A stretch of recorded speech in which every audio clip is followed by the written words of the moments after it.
Hi everybody, it's Adam from Music Pixel. I'm very happy you're here to join me on this week's episode of Behind the Scenes. Today I want to have a very straightforward and very simple conversation with you about salary for freelancers. This is a subject that a lot of artists get very discouraged or intimidated about. And what I've learned over the years is don't make it complicated. The simpler the approach you have to negotiating a salary, knowing what to ask, knowing how long it's going to take you to produce something, the better. There's two different types of payment style when it comes to freelancing. Number one is a fixed amount. What you see is what you get. The employer lets you know that if you're working here, that's how much you're going to make, period. Sometimes there's a little bit of room for negotiation, but usually it's a very small margin.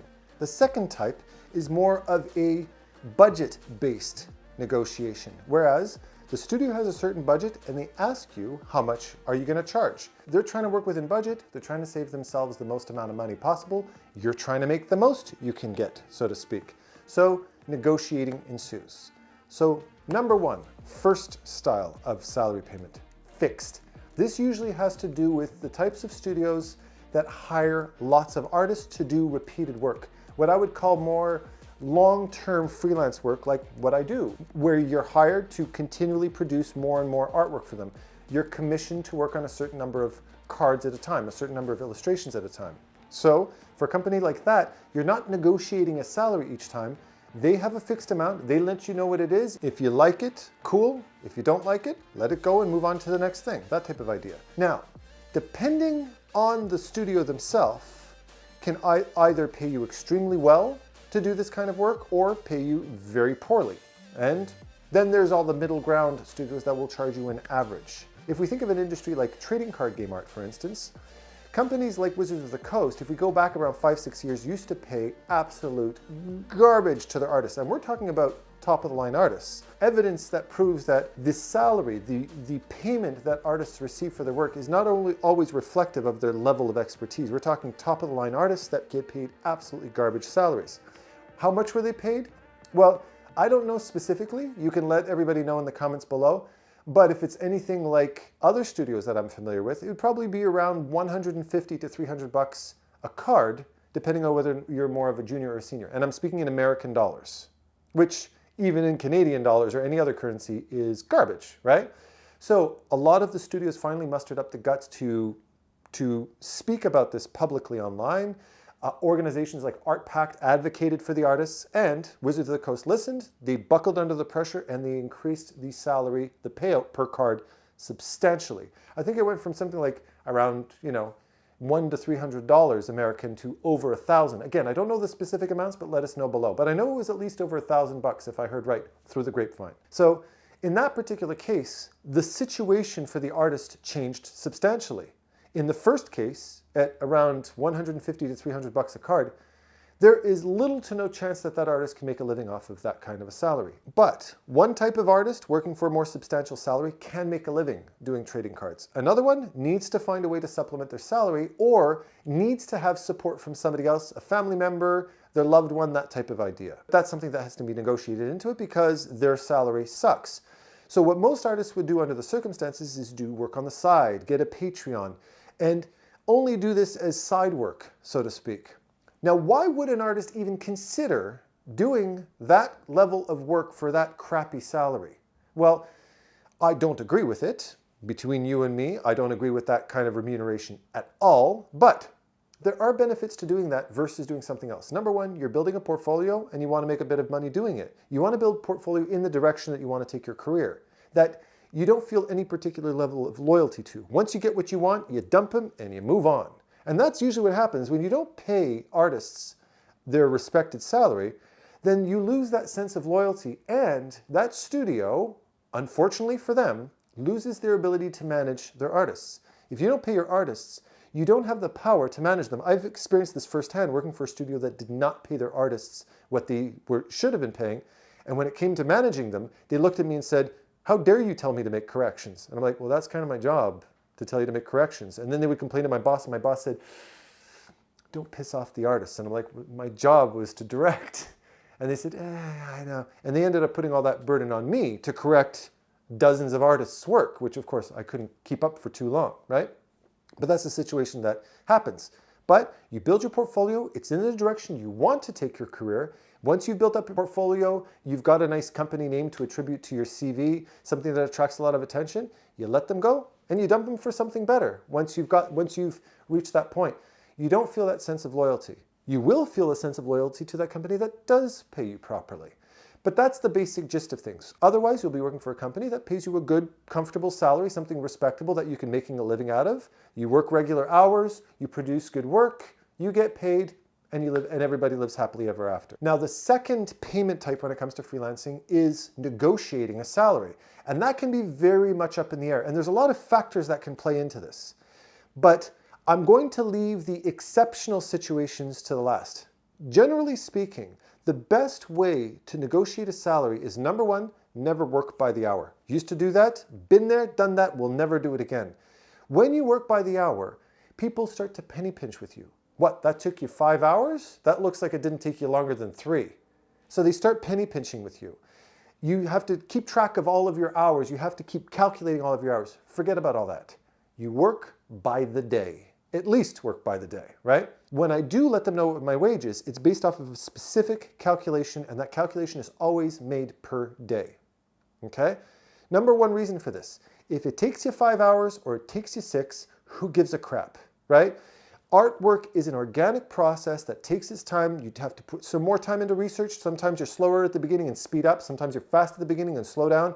This whole process is a very organic thing. If you're trying to precisely calculate to the hour how long it's going to take you, you're wasting your time. Nobody can do that. And it ends up putting you in a very stressful situation. So if I know it's going to take me 4 hours, I charge them for a day. If I know it's going to take me maybe a little bit more over a day, I charge them for 2. I always negotiate up by around 15%. Why? Because it's the secret recipe to punctuality. Are you the type of person who always shows up late? You always tell your friends, oh, I'll be there in about 20 minutes. And then you're late, and people are pissed off at you because you're always late. The reason why you're late is because you're thinking under optimal circumstances. If I get dressed in a timely manner and I get out there and there's no traffic and I can find parking right away, I'll be there in 20 minutes. But that's never the case, right? So instead, you say, I'll be there in 45. If you think it's going to take you 20, tell them it's going to take you 45. You're setting expectations. Worst case scenario, you finish your work on time. Best case scenario, you deliver ahead of schedule and everybody's extra excited. But you haven't disappointed anybody. There's no renegotiating of salaries.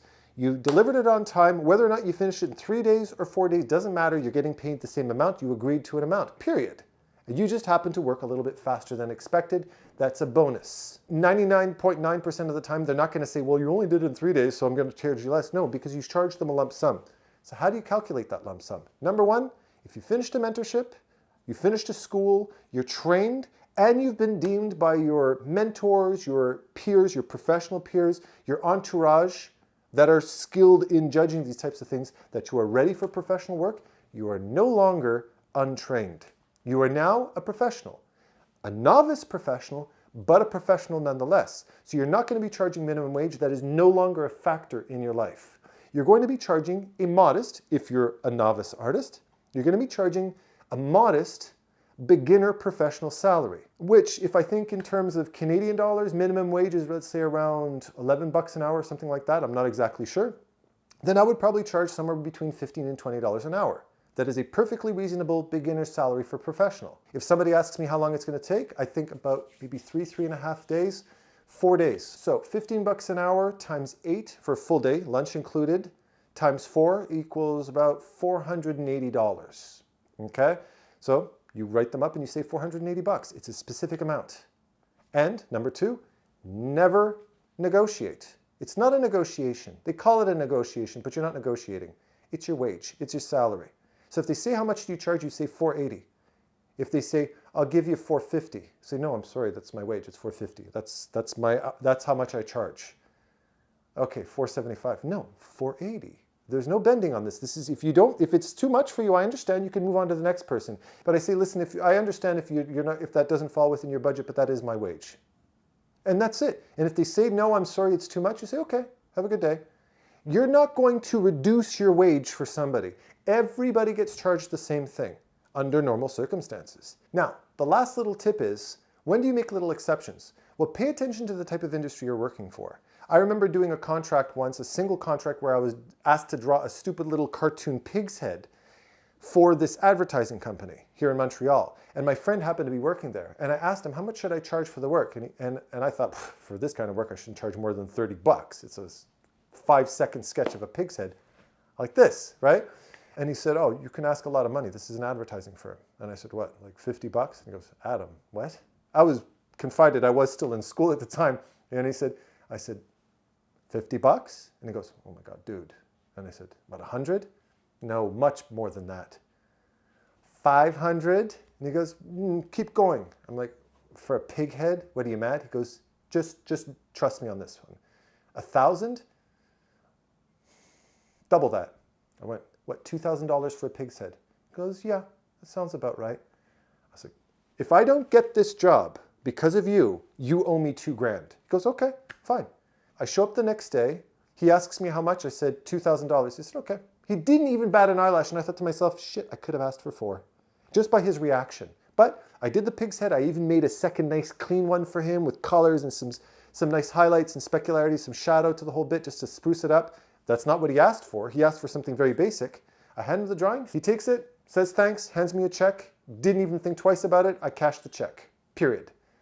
And I was like, holy smokes. Fashion, advertising, marketing. I would ask around and find out how much they would charge because it's not a typical artist salary. These artists get paid a lot more. If that makes you think, maybe I should get into advertising, well, maybe you should. If that's something you enjoy, it's definitely worth checking out because they have money, especially for freelancers. They can fork out a lot of money, especially these bigger companies. So just a little food for thought. So remember, there's a balancing act here. Don't be too greedy, but don't cheap yourself out. Your salary is a fixed amount. It's unbendable. It's your wage. It's what you charge. If it's a fixed salary, take it or leave it. But if you take it, always produce your best work because you're building this work to push you towards the career you want to have. And you're going to eventually dump that company if they don't charge enough. If they do, enjoy your job. All right? So thank you very much for joining me. Remember, I have my behind the scenes every week, just like this one, every Monday. My art talks every month. We have another one coming up very, very soon, as well as the Brush Sauce Theater Art Contest with myself and Tyler Edlin. All right? Happy painting, everybody, and I'll see you next time. Take care.